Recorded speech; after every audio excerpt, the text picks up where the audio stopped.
Hi అండి, welcome to హరిత kitchen. ఈరోజు వచ్చి టమాటా రసం చేస్తున్నాను. తయారు చేసుకునే విధానం: ముందుగా ఒక మిక్సీ జార్ తీసుకొని అందులో 4 వెల్లుల్లిపాయ రేఖలు, చిన్న అల్లం ముక్క, అలాగే మిరియాలు, జీలకర్ర వేసుకున్నాను. ఇందులో ధనియాల పొడి వేస్తున్నానండి. ఇవన్నీ మనం మిక్సీ పట్టుకోవాలి. ఇందులో కొద్దిగా ఎండు కొబ్బరి పొడి వేసి మిక్సీ పట్టేస్తున్నాను. స్టవ్ మీద ప్యాన్ పెట్టుకొని ఆయిల్ కాగిన తర్వాత పోపు దినుసులు, ఆవాలు, జీలకర్ర, ఎండుమిరపకాయలు, కరివేపాకు, ఇంగువ, అలాగే కరివేపాకు వేస్తున్నాను.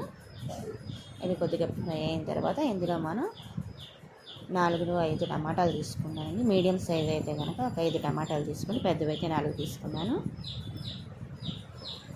ఇందులో 1 స్పూన్ ఉప్పు, 1/2 స్పూన్ పసుపు వేసి టమాటాలని బాగా మెత్తగా ఉడికించుకోవాలండి. ఇప్పుడు మనం మిక్సీ పట్టుకున్న పొడిని కూడా వేసేసుకోవాలి. ఇందులోనే ఇలా కలుపుకుంటూ టమాటాలన్నీ మెత్తగా అయ్యేలాగా కలుపుకోవాలి. ఇందులో కొద్దిగా చింతపండు కూడా వేస్తున్నానండి.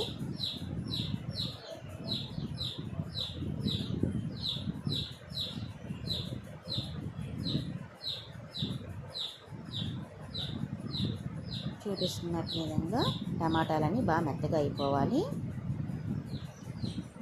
నిమ్మకాయ సైజ్ అంత చింతపండు అయితే వేస్తున్నాను. ఇది కూడా ఇందులోనే కలుపుకొని ఇప్పుడు వాటర్ యాడ్ చేసుకోవాలండి. ఇందులో మనకి ఎంత రసం అయితే కావాలో దాన్ని బట్టి టమాటాలు అవి చూసుకొని వేసుకోవాలి.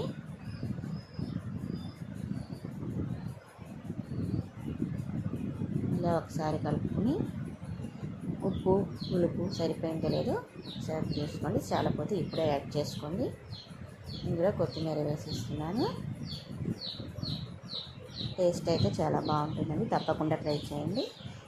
రసాన్ని ఒక 20 నిమిషాల దాకా మరిగించుకోవాలి.